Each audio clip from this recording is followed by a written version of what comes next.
जरा सोचिए शांत पानी के बारे में, जहां एक फूल खिलता है, एकदम चमकदार, बेदाग और दिव्य।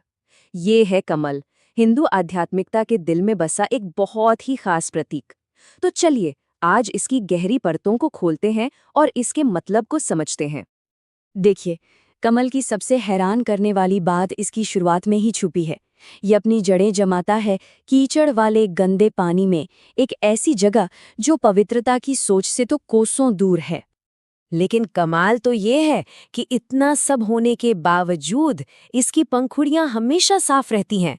पानी और कीचड़ इसे छू भी नहीं पाते। और यही वो खासियत है जो इसे सिर्फ एक फूल नहीं बल्कि एक बहुत ही शक्तिशाली आध्यात्मिक प्रतीक बनाती है।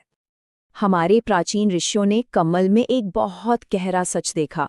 उन्होंने ये समझा कि असली पवित्रता का मतलब मुश्किलों से भागना नहीं है, बल्कि उनके बीच रहकर भी उन पर जीत हासिल करना है।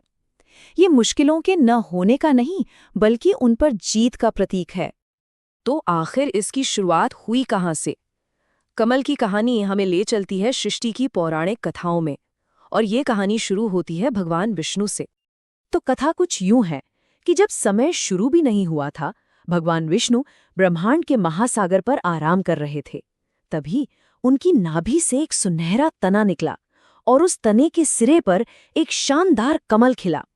और जब उस कमल की पंखुड़ियां खुली तो उस पर विराजमान थे सृष्टिकर्ता यानी भगवान ब्रह्मा, जो इस ब्रह्मांड को बनाने के लिए जागे थे।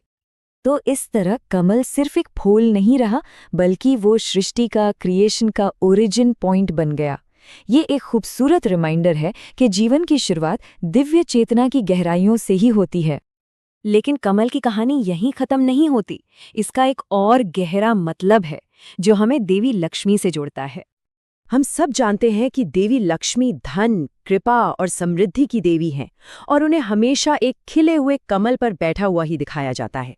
अच्छा, ये आसन सिर्फ एक सिंहासन नहीं है, इसका भी एक गहरा मतलब है।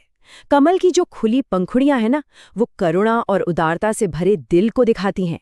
और उनका ये आसन हमें सिखाता है कि असली समृद्धि बाहर से नहीं बल्कि अंदर की पवित्रता से आती है। अब जरा इस तुलना को देखिए। एक तरफ है तालाब, जो हमारी ये दुनिया है, हमारा मटेरियल वर्ल्ड, जिसमें हलचल है, उलझने हैं, अटैचमेंट है। और दूसरी तरफ है कमल। कमल क्या है? वो है अनासक्त आत्मा, जो रहती तो इसी दुनिया में है, लेकिन इसकी सारी अशुद्धियों से ऊपर उठकर अपनी पवित्रता बनाए रखती है। तो ठीक है, ये सब तो हुई पौराणिक बातें, पर हमारी रोज की जिंदगी के लिए कमल क्या सिखाता है? हम इससे क्या सीख सकते हैं? इसका जवाब भगवद गीता में मिलता है। भगवद गीता में भगवान कृष्ण एक बहुत बड़ी बात कहते हैं। वो कहते हैं कि जैसे कमल का पत्ता पानी में तो रहता है पर पानी से भीगता नहीं, ठीक वैसे ही इंसान को दुनिया में रहना चाहिए पर दुनिया का होकर नहीं रहना चाहिए। मतलब दुनिया में रहे, अपने सारे काम करें, लेकिन दुनिया को अपने मन पर हावी न होने दे। तो कुल मिलाके कमल का ज्ञान है क्या?